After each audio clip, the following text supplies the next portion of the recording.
Hi everyone, welcome to my channel. आप लोगों को मैंने एक पोस्ट के माध्यम से बताया था कि मैं आप लोग की डाउट्स कुछ एड्रेस करूंगी बीपीएससी एग्जामिनेशन से रिलेटेड। तो आप लोगों ने कम्युनिटी पोस्ट में बहुत सारे कमेंट्स लिखे थे, मैंने उन सबको पढ़ा और कुछ टाइम क्रंच था इसलिए मैं वीडियो जल्दी नहीं ला पाई। तो आज मैं आप लोगों के लिए वो वीडियो लाई हूँ जिसमें मैं आप लोगों के जो डाउट्स थे, जो भी क्वेरीज़ था, उसको मैं एड्रेस करूँगी। तो सबसे पहले मैं आप लोगों को अपने बारे में बता दूँ, क्योंकि बहुत लोग पूछते रहते कि मैम आपका रैंक कितना है 69 बीपीएससी में, आपने सेल्फ स्टडी किया या फिर कोचिंग लिया। तो इन सब बातों को सुन के पढ़ के मुझे लगता था कि मैं आप लोगों को एक वीडियो में बताऊंगी कि मैंने पढ़ाई कैसे की, कैसे एग्ज़ामिनेशन बीपीएससी मैंने स्टार्ट किया करना, और मैं भी जॉब भी कर रही हूँ पटना हाई कोर्ट में। तो वो भी इन द प्रोसेस वो मुझे जॉब भगवान की कृपा से मिल गया। तो मैं आप लोगों को बताती हूँ कि मैंने अपना ग्रेजुएशन 17 में स्टार्ट किया था। 17 से 20 सेशन था मेरा, और 17 में ही मैंने यूपीएससी प्रिपरेशन को स्टार्ट किया था, क्योंकि मुझे यूपीएससी ही करना था उस टाइम पे। तो मैंने 2 अटैम्प्ट भी दिए उसमें, 2021 और 22। तो उसके बाद जब मेरा वो क्लियर नहीं होता है, प्रीलिम्स मैंने दिया था और प्रीलिम्स में स्टेज पे ही मैं क्लियर नहीं कर पाई थी। तो उसके बाद मुझे लगा कि बीपीएससी को भी ट्राई करना चाहिए। तो मैं बीपीएससी एग्ज़ामिनेशन को 67 बीपीएससी से मैंने स्टार्ट किया, और 67 में मेरा प्रीलिम्स क्लियर हुआ और मैं मेंस स्टेज तक गई, और मेंस में मेरे 12 मार्क्स से रह गए थे इंटरव्यू कॉल। फिर मैंने 68 बीपीएससी भी दिया, जो कि अब एक साल में 2 बीपीएससी उस बार हो गया था सेशन को वो अप टू डेट करने के लिए। तो 68 बीपीएससी में मेरा प्रीलिम्स भी क्लियर नहीं हुआ, और फिर 69 बीपीएससी में मेरा प्रीलिम्स और मेंस क्लियर हुआ और इंटरव्यू स्टेज तक भी गई। बट इंटरव्यू में फाइनली सिलेक्शन नहीं हो पाया, मेरा पीडीएफ में नाम नहीं आया। बट मुझे बहुत उम्मीद था कि आएगा, क्योंकि 67 से अच्छा एग्ज़ाम गया था मेरा 69। बट मार्किंग जो है वो बहुत ख़राब था। अब जैसा था वैसा था, लेकिन मेरे लिए तो ख़राब ही था। मैंने अच्छा भी लिखा था इस बार, मुझे ऐसा लग रहा था एज अ कैंडिडेट कि मैंने अच्छा लिखा, मैंने इम्प्रूव किया अपने आप को। बट ठीक है, जो होता है अच्छे के लिए होता है। तो मैं आप लोगों को बताऊंगी कि पहली बात तो ये है कि I am not your mentor, क्योंकि जो लोग एग्ज़ामिनेशन में इस एग्ज़ामिनेशन में सेलेक्ट हो गए हैं वो आपके मेंटोर हो सकते हैं। वो आपको जहाँ तक पहुँच गए वहाँ से हाथ पकड़ के आपको खींच सकते हैं कि चलो मैंने ऐसे ऐसे किया, आप लोग भी करो। तो मेरा अभी तो रैंक आया नहीं है, तो मैं आप लोगों की मेंटोर नहीं हो सकती हूँ। लेकिन जो भी मैंने इस जर्नी में सीखा है वो मैं आप लोगों को थोड़ा बहुत गाइड कर सकती हूँ। आपको बताऊँगी कि मैंने यहाँ तक का जो सफ़र तय किया है बीपीएससी एग्ज़ामिनेशन में, वो मैंने क्या क्या पढ़ के किया, कौन से बुक लिस्ट थे, कैसी स्ट्रैटेजी थी मेरी। तो सबसे पहले जो कोई टॉपिक अगर है कमेंट में मैंने पढ़ा था बुक लिस्ट, तो सबसे पहले मैं प्रीलिम्स का शेयर करूँगी। प्रीलिम्स में मोस्टली हिस्ट्री, ज्योग्राफी, साइंस और कुछ करंट अफेयर्स, पॉलिटी और कुछ फैक्चुअल डेटा होते हैं, जैसे सेंसस के, इकोनॉमिक सर्वे के, बजट के, यही सब के अराउंड क्वेश्चन सेट किया जाता है प्रीलिम्स एग्जामिनेशन में। तो ठीक है, मैं हिस्ट्री से स्टार्ट करती हूँ। हिस्ट्री में मैंने स्पेक्ट्रम मॉडर्न के लिए पढ़ा था। ये जो बुक है ये सबके पास ऑलमोस्ट होता है, इसको मैंने मेंस के टाइम भी यूज़ किया था। पहले प्रीलिम्स पे बात करती हूँ। तो स्पेक्ट्रम किया, फिर पीवाईक्यू किया हिस्ट्री का सारा, और वो जो पीवाईक्यू मैंने किया है बीपीएससी का, वो मैंने इस बुक से किया है। इंग्लिश मीडियम में आता है ये, हिंदी के लिए मुझे नहीं पता, इंग्लिश मीडियम के लिए आता है, और मैंने यही लिया और यही पढ़ा मैंने पीवाईक्यू के लिए, नैनो पब्लिकेशन की आती है। उसके बाद मैंने लूसेंट तो थोड़ा बहुत पढ़ाई की थी, लूसेंट से भी। और फिर बिहार समग्र एक बुक आती है, वो बुक मेरे पास यहाँ पे नहीं है, घर पे होगा वो बुक। बिहार समग्र नैनो पब्लिकेशन की ही आती है शायद। तो वो बुक मैंने पढ़ा था। ज्योग्राफी के लिए मैंने 11th-12th पढ़ा था, और पीवाईक्यू किए थे उसके, बीपीएससी वाला जो नैनो पब्लिकेशन का है। और साइंस के लिए मैंने एनसीईआरटी प्रॉपर्ली मैंने 9th और 10th के निकाल के पढ़ी थी, और उसका मैं नोट बनाई थी। मेरे नोट्स थे 20 पेज के नोट्स होंगे 9th और 10th मिला के, तो मैं उसको ही बार बार रिवाइज़ करके जाती थी। और फिर रैंडम यूट्यूब वीडियोज़ में साइंस, जनरल साइंस के पीवाईक्यू हो रहे हैं, एमसीक्यूज़ हो रहे हैं, उसको मैं देख कर उसी टाइम सुनकर याद करती थी। तो वो आ जाता है। लेकिन अभी जो थोड़ा पैटर्न चेंज हुआ है साइंस का भी, तो उसमें मुझे लग रहा है कि थोड़ा कॉन्सेप्चुअल पढ़ना होगा। जैसे लाइट का चैप्टर वो सब जनरली नहीं आता था पहले, लेकिन अभी आ रहा है कि मतलब वो तो बहुत इजी है, बट आप पढ़ के नहीं जाओगे तो फिर वही टफ़ लगेगा। तो लाइट वाइट का थोड़ा वो जो डायग्राम वाला फोकस, कहाँ क्या होगा, कैसे रे पास करेगा तो कहाँ क्या होगा, इस तरह का था क्वेश्चन। तो उस उन टॉपिक्स को भी पढ़ना है अब एनसीईआरटी से। एनसीईआरटी अब जितना पढ़ोगे, एनसीईआरटी थोड़ा सेंट्रिक हो रहा है बीपीएससी। किसी भी एग्ज़ाम को आप ले लो जो बीपीएससी कंडक्ट कर रहा है, जैसे बीपीएससी का टीचर रिक्रूटमेंट एग्जामिनेशन है, उसमें भी एनसीईआरटी का ही दबदबा रहता है। और इधर भी मैंने देखा है कि एनसीईआरटी बेस्ड ही आ रहा है। तो एनसीईआरटी आप पढ़ो साइंस के लिए 9th और 10th की अच्छे से। उसके बाद जो करंट अफेयर्स हैं, मैंने उसको, आप न्यूज़पेपर आपको पढ़ना पड़ेगा। आप बीपीएससी एग्जामिनेशन दे रहे हो या यूपीएससी के तो वो तो है ही, लेकिन आप बीपीएससी भी दे रहे हो तो न्यूज़पेपर आपको पढ़ना ही पढ़ना है। मैं द हिंदू पढ़ती थी, और उसमें जो भी करंट अफेयर्स हैं, वर्ल्ड के जो रैंडम करंट अफेयर्स होते हैं, कौन कहाँ मर गया, किसको कहाँ गोली लगा, जैसे ट्रंप को कहाँ गोली लगा था, ये क्वेश्चन था इस बार 70th बीपीएससी में। फिर किस प्रेसिडेंट ने इंटरव्यू दिया है अभी, अमेरिकन प्रेसिडेंट या फिर कुछ ऐसा था 69 बीपीएससी में, वो भी मैंने न्यूज़पेपर में ही पढ़ा था। तो इस तरह के रैंडम न्यूज़ जो होते हैं वो आपको कभी दिख जाएगा न्यूज़पेपर में, तो आपको प्रीलिम्स के लिए भी वो फ़ायदेमंद हो सकता है। तो आप न्यूज़पेपर डेली पढ़ो, द हिंदू पढ़ो, एक्सप्रेस पढ़ो, जो भी पढ़ना पढ़ो, लेकिन पढ़ो।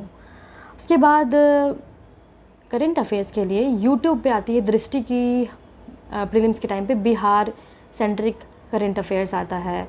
फिर एक 9 या 6 एपिसोड्स का एक होता है, वो उसमें कवर करते हैं उन लोग करंट अफेयर्स को।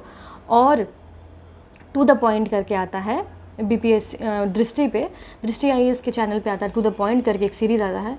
तो आप उसको भी कहीं भी बैठे बैठे देख सकते हो, क्योंकि थोड़ा बहुत कवर करना है। वो 2 मिनट का वीडियो होता है, बस आप 2 मिनट नहीं तो 1 मिनट भी कम से कम न्यूज़ पता आपको चल जाए, तो वो आपको कहीं ना कहीं हेल्प करेगा रैंडम करंट अफेयर्स को एड्रेस करने में।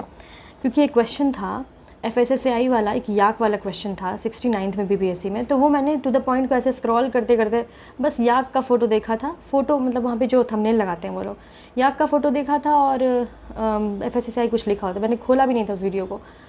और एग्जामिनेशन में आया तो एफएसएसएआई का कौन कुछ था, तो उसमें याक ऑप्शन था, तो मेरे दिमाग में आया कि मैंने याक का फ़ोटो देखा था, तो मैंने याक टिक किया और याक ही सही आंसर था।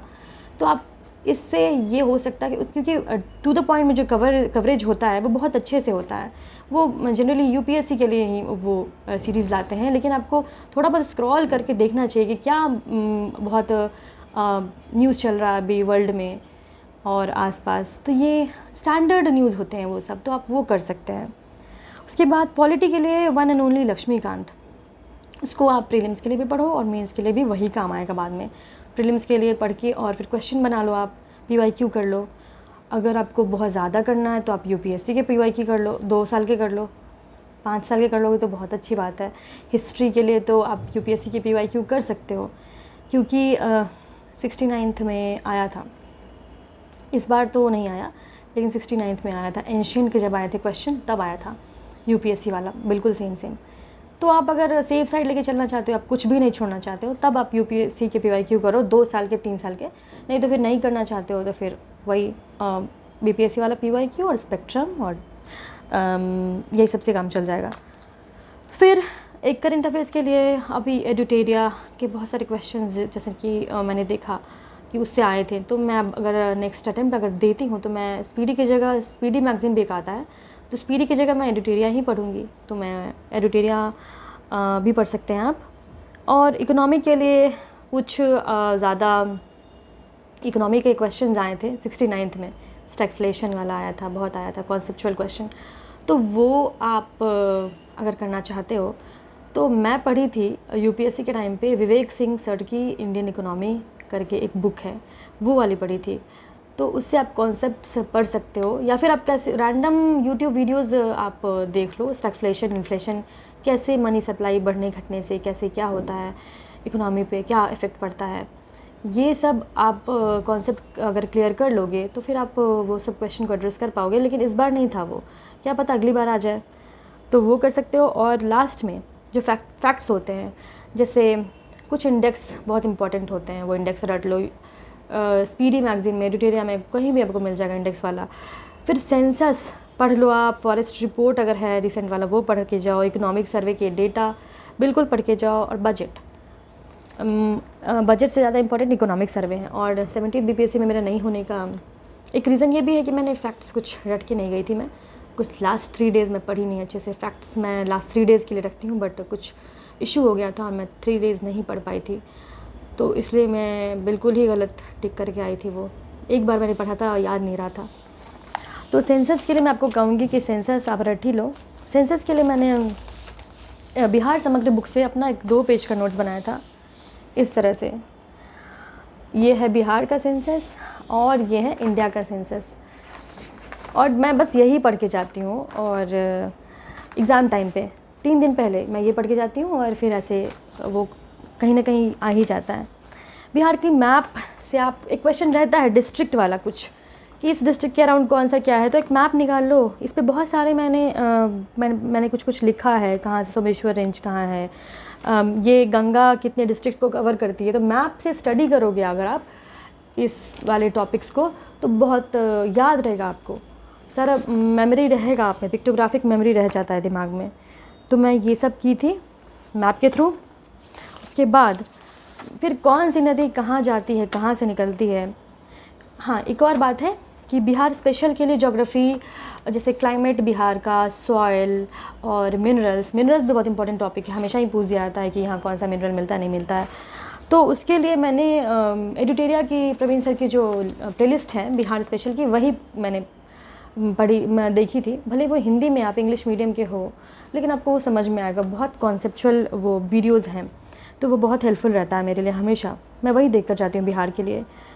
और मैंने उनका वीडियोस देख के ये कुछ बनाया था अपने लिए, कि बार बार मुझे ना देखना पड़े। मैं उसका एग्ज़िट और एंट्री, कहाँ से कौन सा रिवर हो रहा है बिहार में, वो सब मैंने इसमें बनाया था। वाटरफॉल्स, लेक्स, ये सब बिहार में कहाँ क्या है, ये आपको पढ़ के जाना होगा। फिर नेशनल पार्क्स कितने हैं, फिर फॉरेस्ट रिपोर्ट देखो, मैंने इस पे लिखा मैप पे, क्योंकि ये बहुत इंपॉर्टेंट है। जब भी मैं मैप देखूँगी, फॉरेस्ट रिपोर्ट देख लूँगी, कैसे कैसे बिहार में कैसे क्या हो रहा है। इंडिया वाला भी थोड़ा बहुत याद रखना है, बिहार वाला याद रखना है। तो मोर और लेस यही है प्रीलिम्स के लिए, इतना ही होता है। और करंट अफेयर्स जो रैंडम आएंगे, तो वो आपको अगर नहीं आ रहा तो नहीं आ रहा है, अब जितना करके जाना है उतना तो जाना ही है।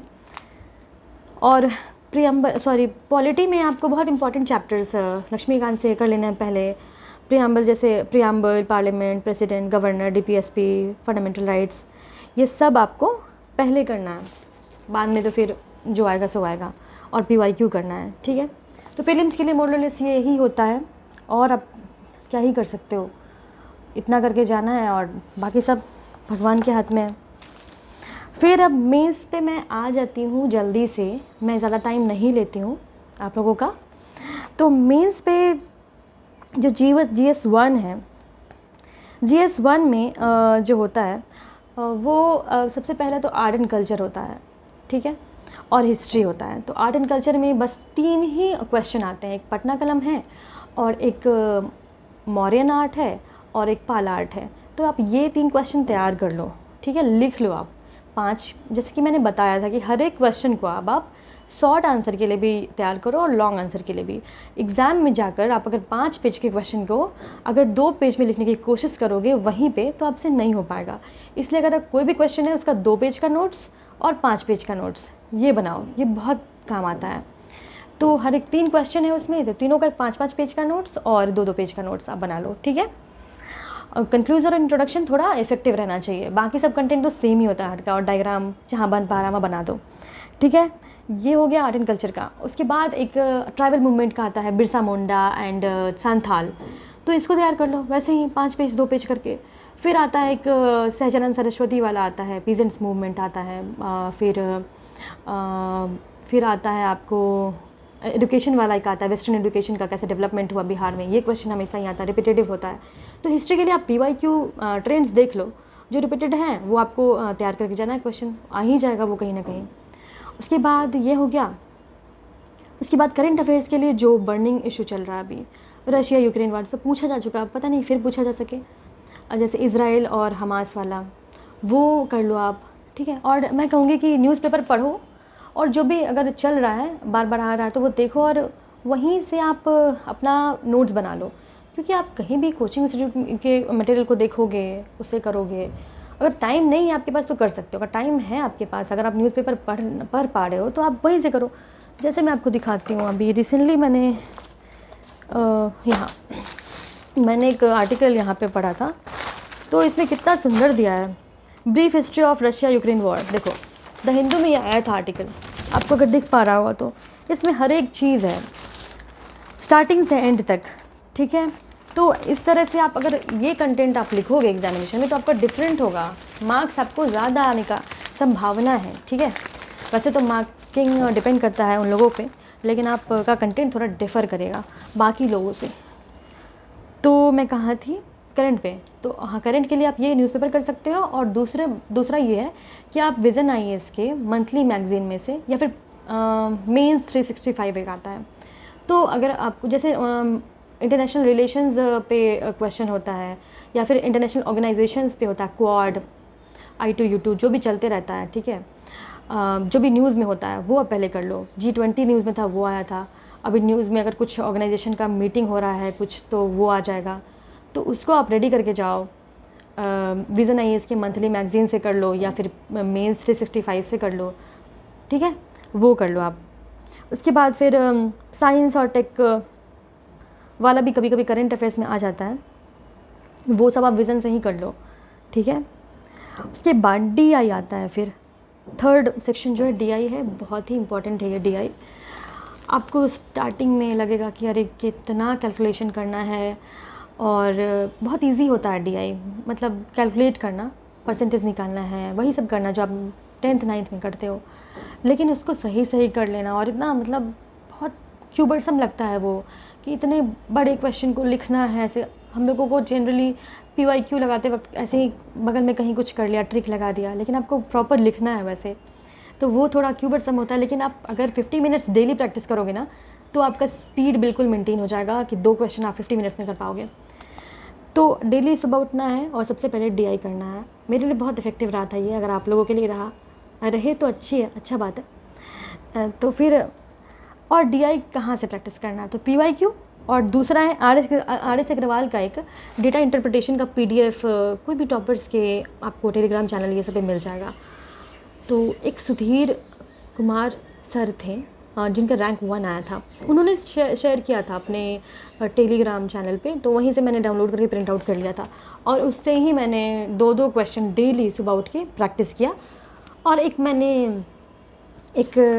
सर थे जिनका नाम मुझे याद नहीं आ रहा, उनका एक इसलिए टेस्ट सीरीज़ ले लिया, कितना 1000 का था बस वो, कि मुझ में एक चेक करने वाला कोई रहे कि चेक कर दे मेरी गलतियों को, क्योंकि आप खुद करते तो पता नहीं चलता है, तो मैंने वो ले लिया था।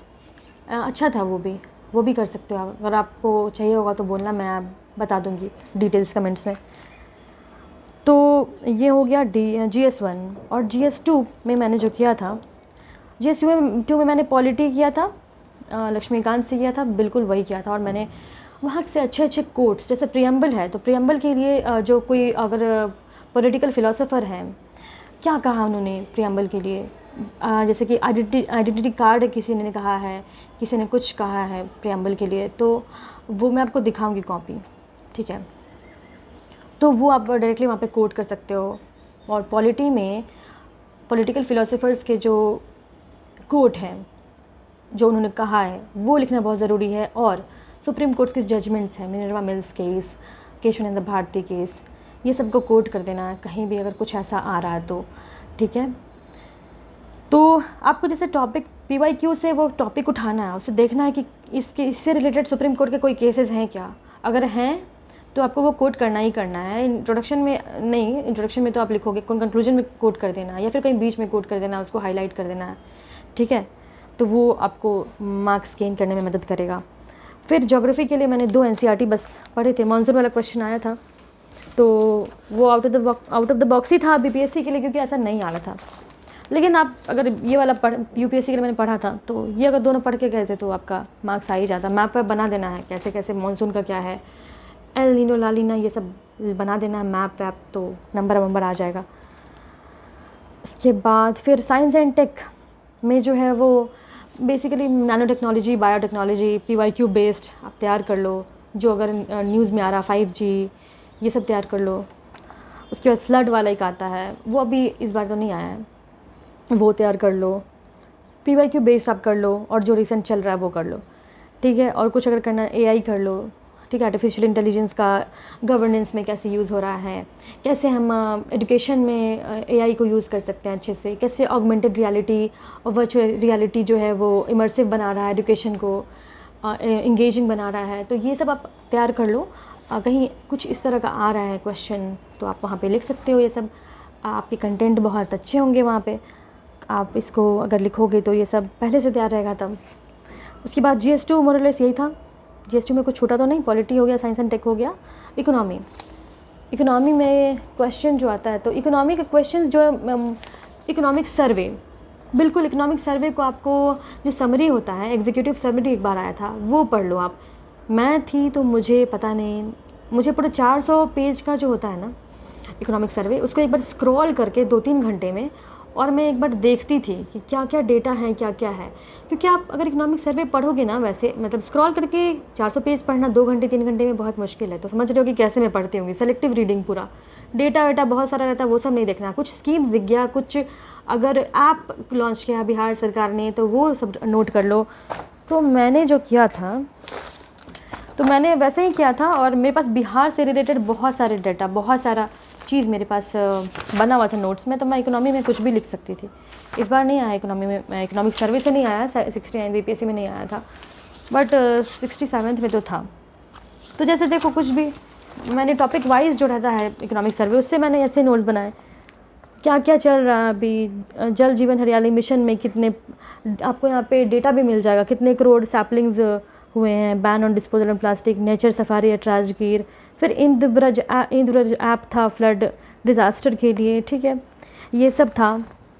तो इकोनॉमिक सर्वे मैं बहुत ही जुडिशियसली पढ़ती थी। सेंसस में क्या हो रहा है, क्या था, जीविका हमारा कैसे चल रहा है, बैंक हमारे गांव बैंक सखीज़, ठीक है।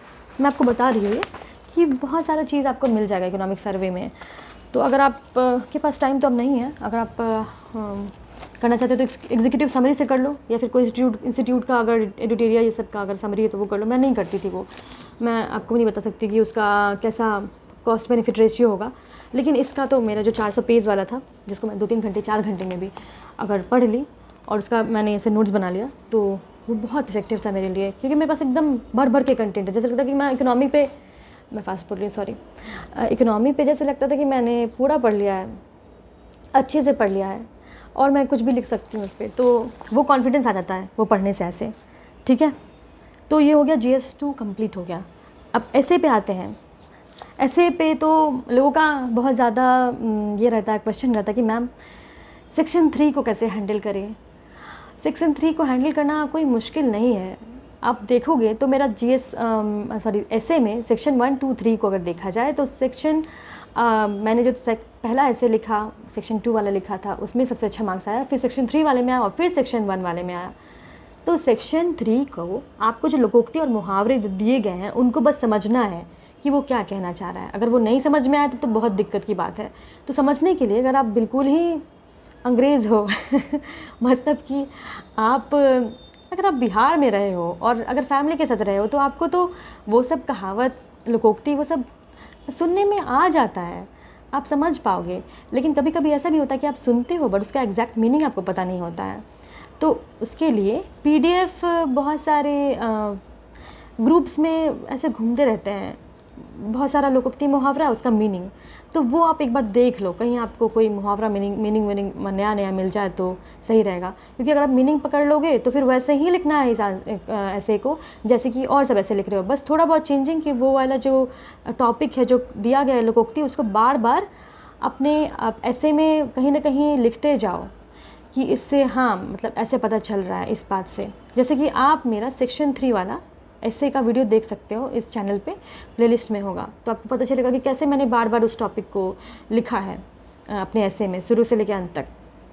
तो वो सेक्शन 3 आप ऐसे ही करोगे, जैसे कि सारे ऐसे को लिखोगे। तो सारा ऐसे लिखना कैसे, अब ये इंपॉर्टेंट क्वेश्चन है। तो ऐसे के लिए मेरा जो स्ट्रैटेजी था, टॉपर्स कॉपी, को आप पूरा अच्छे से पढ़ लो। Toppers copy, UPSC toppers copy, Vision IAS के वेबसाइट पे, फोरम आईएएस के वेबसाइट पे आपको टॉपर्स के ऐसे का कॉपी मिल जाएगा। लेकिन रिसेंट वाला पढ़ोगे तो आपको नहीं मिलेगा जो बीपीएससी में आपको पूछा जाता है, क्योंकि वहाँ पे फ़िलोसफिकल टॉपिक्स ज़्यादा होते हैं यूपीएससी में और स्पेसिफिक नहीं होते हैं। अब तो पहले वाले पढ़ लो, 2015, 14, 13, 12 इन सब के कॉपीज़ पढ़ो, इन सब ईयर्स के, तो आपको थोड़ा बहुत पता चलेगा। तो आप कैसे ट्रांजिशन करना है एक पैराग्राफ से दूसरे पैराग्राफ में, तो वो सब मैंने वहीं से सीखा है। बिल्कुल आपको छाप देना, जैसे जैसे वो लोग ट्रांजिशन कर रहे हैं वैसे ही कर देना, आप सीख लेना, बस 2-3 तो ट्रांजिशन होता है, ठीक है।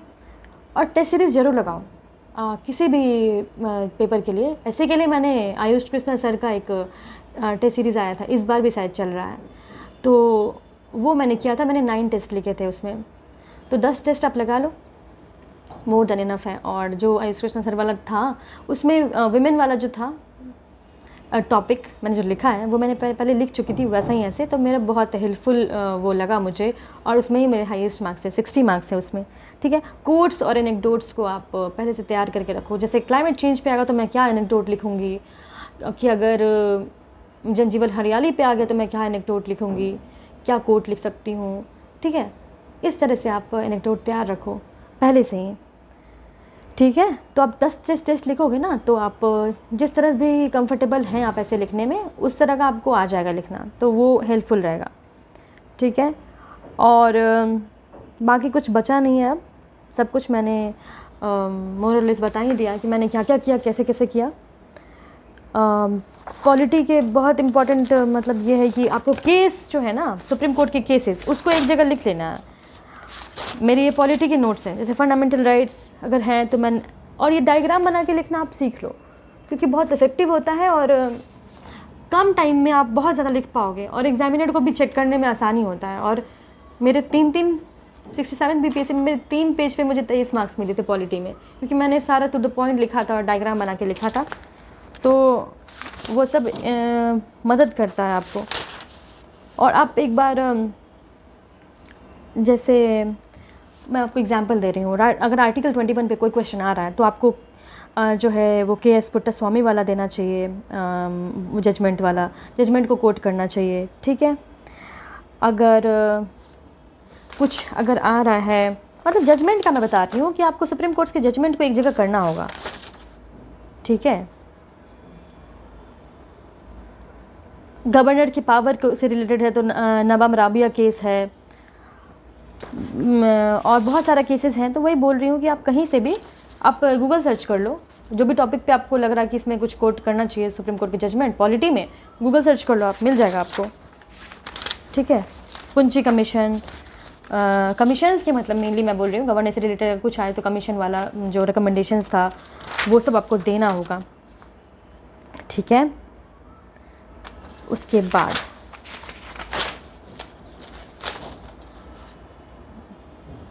जनरली आप यही सब करना है। फेडरलिज्म पे आ रहा है तो केशी वियरे ने क्या कहा है, एडवर्ड जेनिंग्स ने क्या कहा है, ग्रेनविले ऑस्टिन ने क्या कहा है, ये सब आपको पॉलिटी में मिल जाएगा, लक्ष्मीकांत में, इसमें आपको सारा चीज़ मिल जाएगा। ये आप बिल्कुल उठाओ और एकदम जो भी पॉलिटिकल साइंटिस्ट ने कुछ कुछ कहा है तो वो सब जैसे लिख रहे हो, प्रियम्बल का नोट बना रहे हो तो उसमें लिख लो, ठीक है। इस तरह से आप कर लो। तो मुझे लगता है कि मैंने सारे जो इम्पोर्टेंट टॉपिक्स थे उस पर मैंने आपको बता दिया है कि मैंने क्या क्या किया था। और कुछ लोगों ने कहा है कि मैम आपका हुआ क्यों नहीं, आपने बहुत अच्छा लिखा शॉर्ट आंसर, बहुत अच्छे मार्क्स मिले, 5 आउट ऑफ 8 मिले हैं। तो बात ये है कि मेरे लॉन्ग आंसर्स में मुझे मार्क्स कम मिले, पता नहीं क्यों इस बार एवरेज मार्क्स मिले हैं मुझे, जबकि मैंने अपने अकॉर्डिंग अच्छा लिखा था, और हो सकता है कि उनको पसंद ना आया हो। तो करना तो यही है आपको, आंसर राइटिंग आप बहुत अच्छे से कीजिए।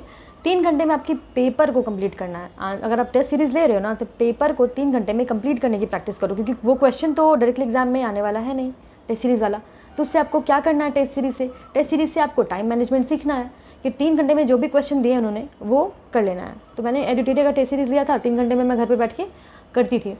हालांकि मैंने बहुत कम टेस्ट दिए, ये भी एक वजह हो सकती है कि मैंने एग्ज़ाम में मेरा मतलब नहीं होने का, क्योंकि टाइम क्रंच तो था और मैंने मतलब पूरा पूरा पेज नहीं भरा था, ये भी बात है। बहुत सारे लॉन्ग आंसर्स में 3-4-5 पेज, कहीं 3-4 पेज लिखा था, तो ये भी हो सकता है। तो टेस्ट सीरीज़ लो, आंसर राइटिंग की प्रैक्टिस करो। GS2 में स्पेशली पेपर कंप्लीट नहीं होते रहता है, बहुत सारे तीनों सेक्शन में शॉर्ट आंसर लिखना है उसमें, और लॉन्ग भी। तो मैं आप लोगों को एक एडवाइस दूंगी GS2 के पेपर कंप्लीशन के लिए कि पहले मुझे नगमा मैम ने ये दिया था, नगमा तबस्सुम मैम है, और 51 रैंक उनका आया था, वो अभी SDM है। उन्होंने मुझे एक सजेशन दिया था, बहुत इंपॉर्टेंट और बहुत ही हेल्पफुल रहा था मेरे लिए। तो ये उन्होंने कहा था कि पहले आप लॉन्ग आंसर कर लो, फिर आप शॉर्ट करो सारे सेक्शन में। मतलब सेक्शन 1 जैसे कर रहे हो तो पहले आप लॉन्ग कर लो। नहीं, मैंने सारे लॉन्ग पहले कर लिए थे, फिर मैंने शॉर्ट लिखा था। जैसे बताती हूँ मैं, सेक्शन 1 को मैंने लॉन्ग लिखा, फिर शॉर्ट लिख लिया। फिर सेक्शन 2 और 3 का मैंने सारा लॉन्ग लिख लिया, फिर बाद में मैंने आकर शॉर्ट जल्दी जल्दी लिखा। तो अगर टाइम कम भी हो रहा है तो शॉर्ट आंसर में अगर एक पेज भी आपको लिखा रहा है लास्ट में, तो आप नंबर आपको आ सकता है, अगर आप डायग्राम बना के टू द पॉइंट लिख दिए तो ये हुआ है मेरे साथ। मैं आपको दिखाऊंगी कॉपी, एक पेज पे भी मुझे 4 मार्क्स मिले हैं, 4.5 मार्क्स भी शायद मिले हैं, तो मैं आपको दिखाऊंगी। तो आप ये कर सकते हो, पहले लॉन्ग कर लो फिर शॉर्ट करो। शॉर्ट में एक पेज भी लिखा रहा है तो कोई बात नहीं, बट लॉन्ग में अगर 1-2 पेज लिखते हो तब तो आपका मार्क्स आराम से काटेगा, वो हक से काटेगा। तो ठीक है, इतना बताने के बाद मुझे लग रहा है कि अगर डाउट्स हैं आप लोगों के तो आप लोग लिख दीजिएगा, मैं एड्रेस करने की कोशिश करूँगी। और कुछ गलती हो गई तो प्लीज़ माफ़ कर दीजिएगा। बहुत लोग हर्ट हो जाते हैं कि मिसगाइड मत कीजिए, हर एक फैक्ट्स याद नहीं रह सकता है किसी को, और और मेरा इंटेंशन नहीं होता कि मिसगाइड करूँ मैं। शायद मीडियम को लेकर कुछ क्वेश्चन था किसी का कि हर एक पेपर को मैं अलग अलग मीडियम में लिख सकती हूँ क्या, तो मुझे नहीं पता था यार, बिल्कुल नया क्वेश्चन था, ये कभी आया ही नहीं मेरे सामने। तो मुझे लगा कि इंग्लिश मीडियम वाले सारे इंग्लिश ही लिखेंगे, हिंदी मीडियम वाले सारे हिंदी लिखेंगे, लेकिन ऐसा नहीं है। सारे पेपर्स के लिए अलग अलग आप लिख सकते हो मीडियम, आप सेलेक्ट कर सकते हो। FAQ में लिया हुआ BPSC के, तो थैंक यू जिन्होंने लिखा था, लेकिन मिसगाइड तो मैं नहीं कर रही थी ना, तो इसलिए अगर कुछ गलती हो जाए तो प्लीज़ माफ़ कर देना, ठीक है। अगर कुछ और पूछना हो तो कमेंट्स में लिख देना, मुझे जैसे भी टाइम मिलेगा मैं आप लोगों के लिए वीडियो लेकर आऊँगी, ठीक है। तब तक के लिए बाय बाय, टेक केयर।